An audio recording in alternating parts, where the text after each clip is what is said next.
That's the skill of the artisan baker, being able to switch up the dough into different forms to change the crust to the crumb ratio to create a new flavor. Did you know that Tucson, Arizona is a UNESCO City of Gastronomy? Yeah, we didn't either. It's one of over just a handful of cities in the world with that title. We were honestly kind of shocked to find all this out. Tucson isn't exactly the first place that pops into your head when you think foodie city. And it's not just the bread that's good, but the local favorites hit different here too. A mix of Mexican, Spanish, and indigenous cultures creating flavor explosions. But hold up. This isn't just a food vlog. We're digging into some local stories too, maybe even getting our hands dirty again. Never used this kind of tool before.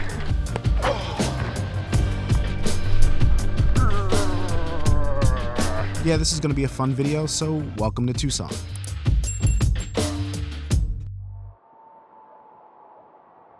Let's start with the important stuff.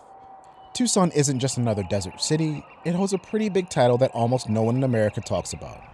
In 2015, it became the first city in the United States named a UNESCO City of Gastronomy. And it's not handed out to trendy restaurants or celebrity chefs, it's about 4,000 years of agricultural history in the Sonoran Desert. Because people here have been growing, adapting, and surviving in the desert for thousands of years. And the guy we're about to meet is a part of that story. That's the skill of the artisan baker, being able to switch up the dough into different forms to change the crust to the crumb ratio, which means the amount of interior bread versus exterior.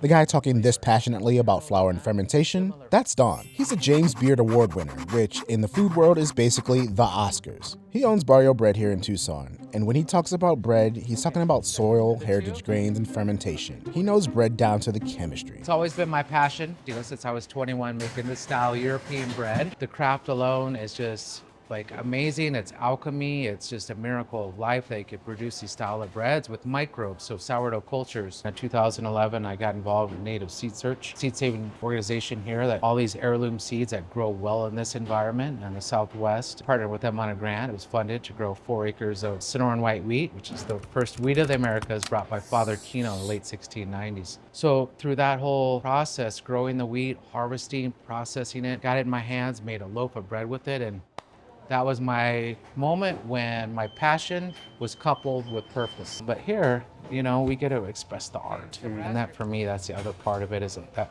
artistic expression, which is, why there's so many breads in the world. Because there's that many bakers in the world that have their own little take on flour, water, salt. Why is community so important to you? Like at Tucson, people want to support people doing good in the community. And to me, that's important because I want to feed everybody here. There should be no sort of restrictions or barriers for people all around the city being able to access bread, no matter what their socioeconomic status is. My belief is like everyone should have access to good, clean food. And then teach people how to do it. Barrio Bread is what's called a community-supported bakery. Basically, it's not just one business, it's a whole network. The unsold bread doesn't go to waste here either. It gets donated to the shelter partners like Sister Jose, an all-women shelter, and Casa Maria. What are the different type of breads you have here?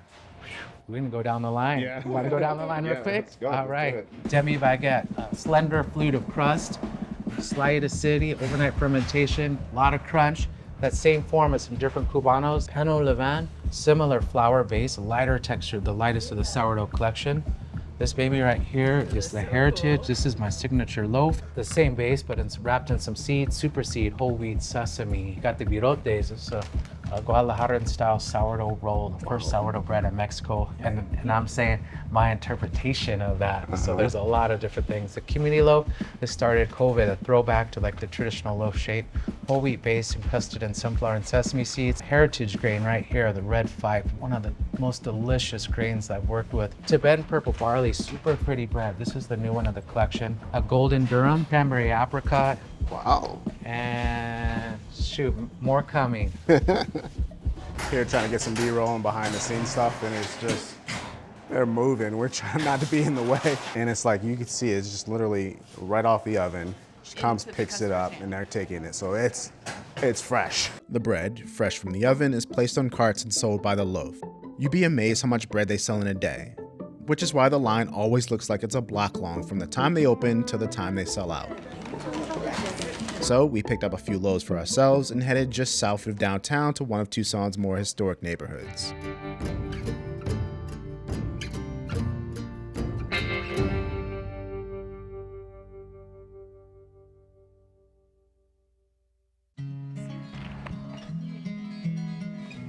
As we wandered through the city, we learned that Barrio Viejo is Tucson's second oldest thriving neighborhood. Built back when Tucson was still a part of Mexico. It's like a little Valladolid. Just reminds me of like colorful buildings. I don't know how to describe it when like the the door's like right on the ground. There's no like porch. It just like enters into the house. Except for that. That's a bad example. I'm not sure the date of the houses, but I think a lot of them are late 1800s, early 1900s, and they were revitalized and added new color to them so they can still pop like they used to back in the day. And it's a really colorful neighborhood. It's amazing. It's like, see all these old houses and it's just that old style that just really pops in that desert landscape.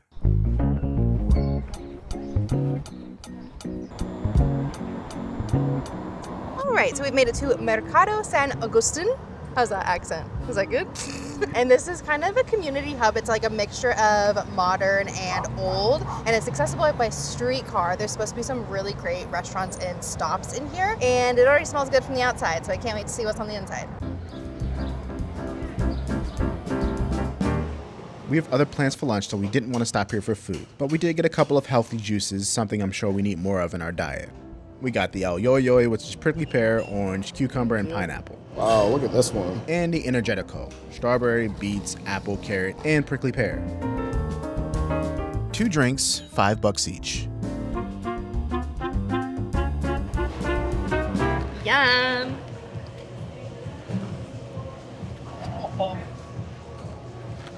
It's liquor.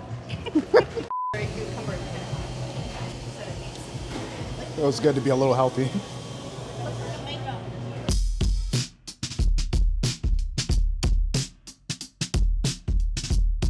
So we came here fully intending on just going to the market, but there's an African art village right here. So I'm gonna try not to buy any knickknacks because we are kind of traveling a lot and don't have a room for a bunch of stuff, but it'd be cool to peruse and maybe I'll come back with something, who knows?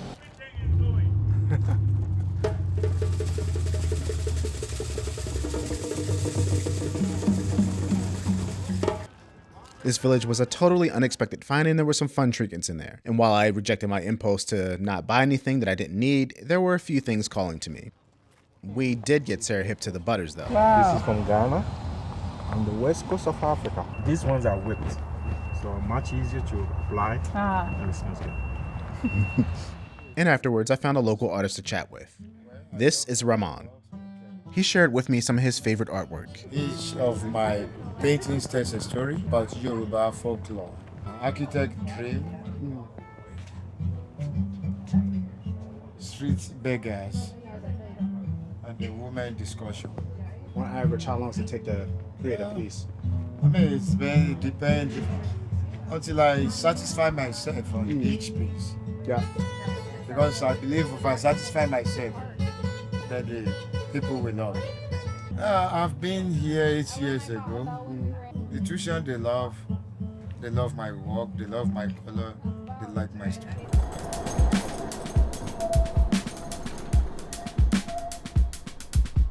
Okay, where we're about to eat, I'm gonna give you some fun facts. 1, it's one of the oldest Mexican restaurants in the US. 2, they are famous for apparently inventing the chimichanga. If you don't know what a chimichanga is, it's basically a burrito that has been fried or deep fried or something like that.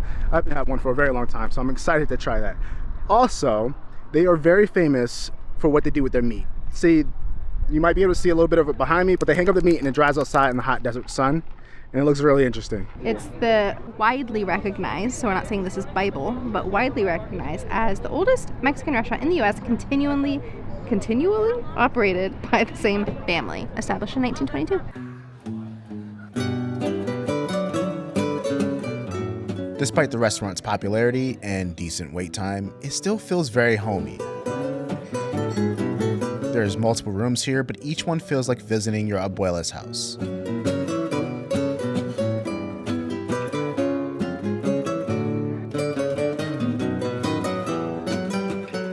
They encourage you to take pictures too, especially of the meat drying. Oh, okay, awesome. Thanks Did you for get that. it? Yeah, I did. All right. How long does that stay up there for? I believe it's 28 days. That's how Wow, long it okay. takes to cook it, and then we have like an abundance of it. But yeah, 28 days, and then we take it down if it's raining or anything like that. Yeah, But, that's yeah, cool. It's Thank cool. you. We came here for food, so let me tell you what we got. The ladies ordered a couple of margaritas. Sarah's was a prickly pear. Chimichangas, of course, with carne seca. I got mine with salsa verde and salsa rojo. The food was excellent. We ended up paying around $64 for our portion of the bill. Out here in the desert, people have been growing food for thousands of years. But a lot of those crops are starting to disappear. One organization hoping to prevent that is Native Seed Search. And since Dawn mentioned them yesterday, we decided to pay them a visit and volunteer for the morning by doing a little gardening. Good morning. How are you guys? Good. Joel. Yeah. Nice to meet you, Tom. Good to meet you. Nice yeah. to meet you. Yeah. So the seed bank is right on the other side of that wall. So that's where there's about 1,800 different varieties of desert adapted crop seeds. And then what we call wild crop relatives. So those are things like chiltepin, which is the wild chili. That's actually, we'll see the area we're going to work in today. A lot of what we're doing today is working with the chiltepins. 70% of the seeds that are in the seed bank have connections to specific indigenous communities in the Southwest. And a lot of those communities have generations. I mean, what's unique about the Southwest is some of these communities have been growing these varieties in these places for 500, 1,000 years. And a lot of that has been dry farming, so just working with that limited monsoon rainwater. When you get seeds from the hardware store, a lot of those seeds are grown in Maine and Washington and Oregon and Iowa, and that's fine, but you bring that to the desert and then you put that in your garden and then you think you're a terrible gardener. Yeah. Because you have to change everything to convince that seed that it's still in the Midwest. Right. And none of the conditions are like that. Our soil is really alkaline. The heat is really extreme, the rainwater is intermittent, whereas all of these varieties that have been cultivated by communities here in the Southwest are like newer additions are 100 years old. Uh-huh. And like the older varieties are, we hear from our, board chair, he often uses the phrase since time immemorial, like beyond human memory, these seeds have been part of these communities in this place. So our goal is get them in the ground, maintain those adaptations, and then get them out to communities, and ultimately so that the communities who have shaped and worked with those seed lines historically and forever have access to those seeds. A lot of the seeds are not going out in the form of seed packets. They're going out through Native American Seed Share, where anybody of indigenous heritage in the Southwest can get 15 seed packets for free every year. Community seed grants is for food banks and tribal farms and school gardens and things like that. They can get 30 seed packets for free every year. Native Seed Search started because people realized something important was disappearing. Farmers, gardeners, indigenous communities, and conservationists were seeing traditional crops vanish as modern agriculture took over. So they started saving them. Today, the organization protects more than 1,800 different seed varieties from the desert in the Southwest and northern Mexico in a climate-controlled seed bank.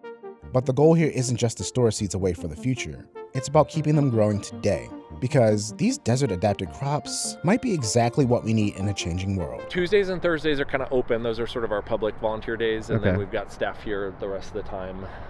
And then we'll do sometimes group volunteering for special processing days or things like that. Is there any prerequisite for it, or can anyone just come out if they have any experience? We ask people to just sign up first, but if they sign up, they plug in. Yeah, there's no tests or anything like that. Okay, yeah. Didn't know if you needed prior gardening experience or It's always helpful, but I feel like the volunteer community is a really cool community of some folks who have been here in Tucson and are super knowledgeable, and some folks who are just moved to the area and are just looking to get to know people, and so it's a nice way to just get people out into the gardens and do the work, and For clarification, this space isn't actually open to the public. It's a really small team here, so they can't handle random visitors or walk-ins. But they do host volunteer days and offer occasional tours for members. And you can buy seeds online if you want to support what they're doing. We'll leave a link in the description. Well, put us to work. Cool. Okay, sounds good. Speak with them too and let them know what you're doing and filming. And then if anybody's uncomfortable with it, we can get you set up on a separate project in a different area. Most of what we're going after are these two. It's the London rocket and then the common mallow, this cheeseweed. They're really spreading a lot. This is London rocket, which is just invasive mustard. So there's a lot of these that are just starting to kind of take over. And some of these are native grasses in here too. So most of what we're gonna go after today is just starting to clear out that London rocket. Often where you see chiltepins in the wild, it's in relationship with a nurse tree like a mesquite, and then some of those shrubs that create some microclimate for it as well. So we're going to try to replicate that here, and then we're just going to be planting out chiltepines that then we can harvest perennially and make that seed more available.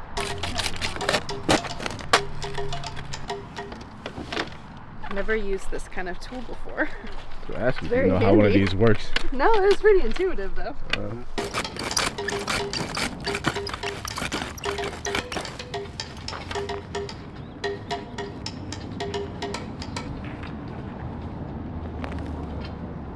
So for anyone curious, Sarah and I have absolutely zero knowledge about agriculture. So we are mostly out here trying not to mess up more than we're helping out. We really need to get up on our plant knowledge so we can identify some of these a little bit better, because I'm like, can I get this one? Yeah, I think so. And then he'll come by and be like, oh, this one's good, don't touch this one. I'm like, okay, I was like right next to it. So basically we're just out here trying to help, and we have absolutely no idea what we're doing. Like this. Is this a weed? Because it looks beautiful. Oh, no, those are tags. Okay, this was good. This is dogweed.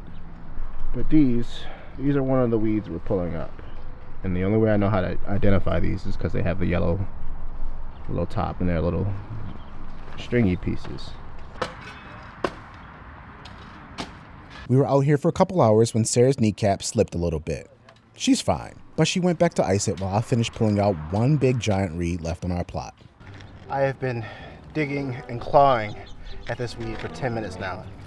And I don't even think I'm close yet. This thing is buried. It's got a network under here. This is a great tool though. We're close. We're very close.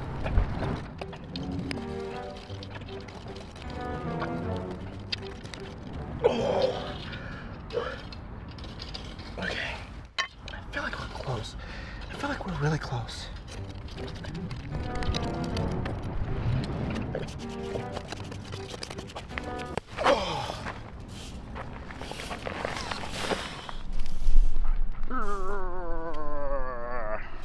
After we finished up with the weeding, I ran into Justin, and he gave me a more detailed walkthrough of how all this works. So that's what we're doing out here is we're going through our database and looking, okay, this thing's due for a grow out. Let's grow it out so that we have a refreshed seed. So we do that, and we also grow stuff out so that we can make it available for our seed programs and for distributions. It's funny, you normally not grow a plot of wheat this small if you're growing for a crop, you know, but for our purposes, we're just trying to maintain genetic purity, and this would be like the minimum you would need to grow to ensure that you're not, having inbreeding and whatnot, and there's enough genetic diversity amongst the plants that it'll regenerate a healthy seed. So we've been in Tucson from our founding, which was in 1983.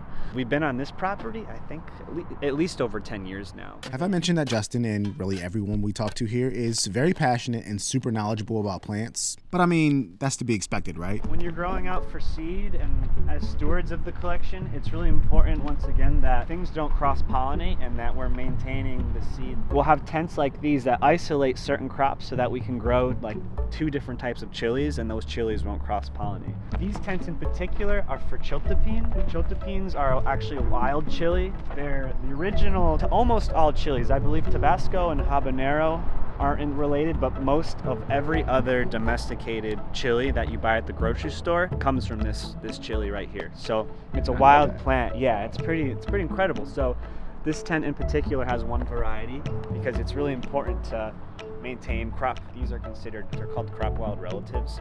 So crop wild relatives are really important because they're wild, all of our domesticated crops are descendants of them. So the genetics and DNA of these plants are really important to like a healthy basis of a food system, so that if there was some issue down the line, you can resort back to these crop wild relatives. They're the originators of a lot of the things that we grow domestically. I believe Don probably mentioned was the white Sonora wheat, and that's what we're growing out right here.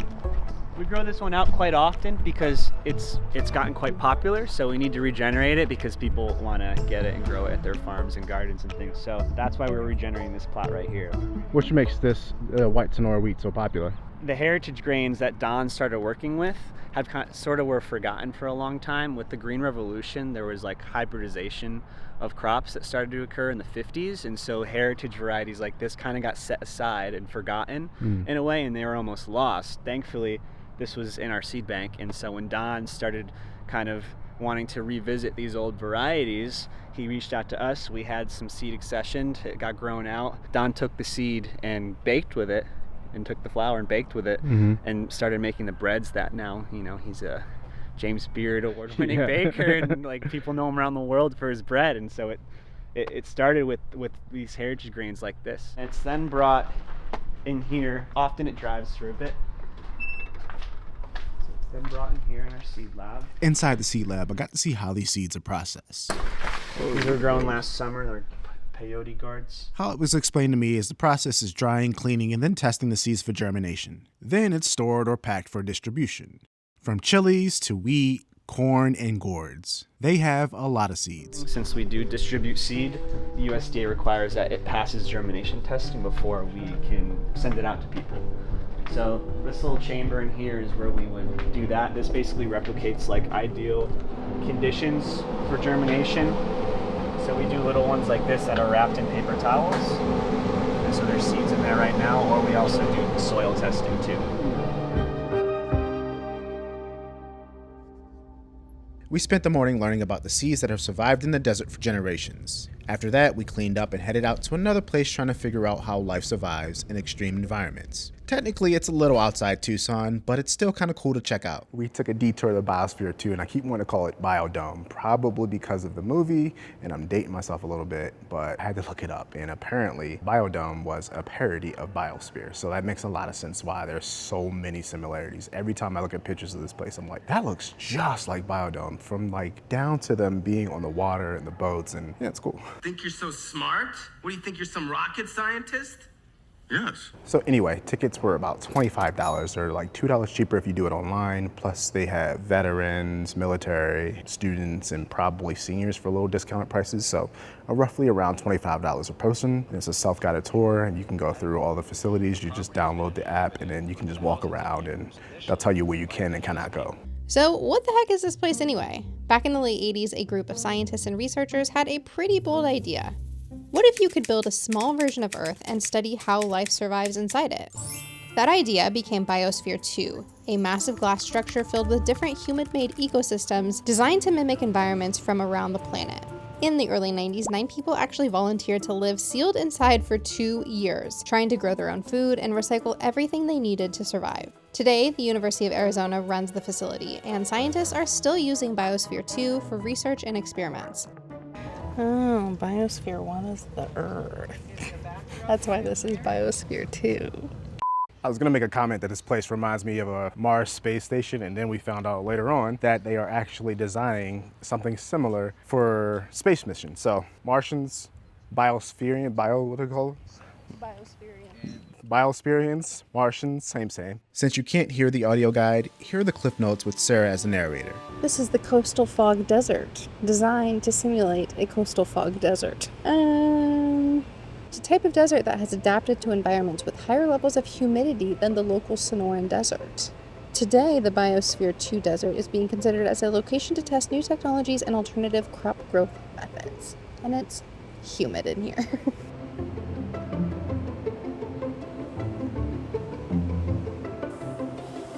Should have been a scientist. This could have been me. Somebody didn't want to like math and science. This is the world's largest experimental ocean. They went to the Yucatan Peninsula, which we're very familiar with, and got a bunch of like coral and fishies and algae maybe? Don't know. I'll have to rewind. You know how they say it's good luck if a raindrop falls on you from a cave? Yeah, I've been getting lots of those. Yeah, I'm wondering if a raindrop falls on you from a biodome, is that like... Biosphere. Biosphere, is that like good luck for the environment? Don't know. Oh, I thought it was a button. It's not.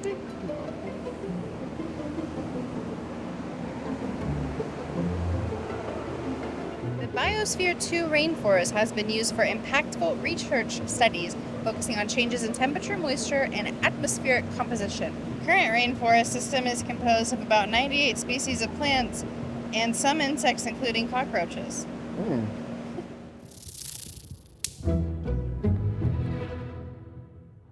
Last stop of the day, we're getting a Sonoran dog. Everyone we talk to seems to still really love them, so maybe it's still kind of a staple. There are a number of different places we can go to. We just went off of recommendations. This one is from Justin. He said go to Ruiz. I would go to Ruiz. It's on 6th and 22nd. There's a lot of places to get one. I'm like hesitant to like keep naming them because people like that know in the comments might be like, Oh yeah, dude, like, they always, you man. missed this Like, one, how you could missed you not that talk one. about Yeah, that I know one? I missed like 10, okay? But those are ones that come to mind that I think would be worth checking out. Do you know what's in a Sonoran hot dog? I don't know what's in a Sonoran hot dog, but at this point I don't care because I'm starving.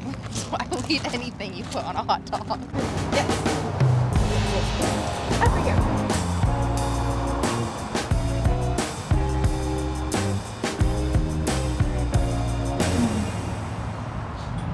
Ingredients I would never think to put on a hot dog, and they just work together.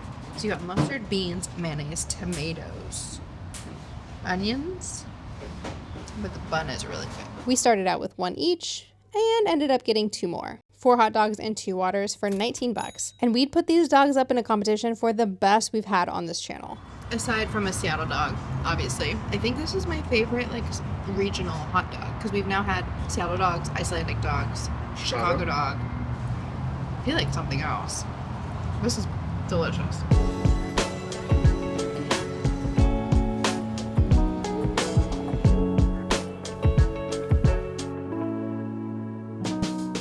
So we've now made it to Hotel Congress, which is an iconic staple here in downtown Tucson, but we can't show you it in this video, which was the original plan because something so unexpected is happening tomorrow, and you'll just have to tune in next week to find out what it is. Never miss a detour. Never miss a detour. If any situation is true to that statement, this is it, I promise.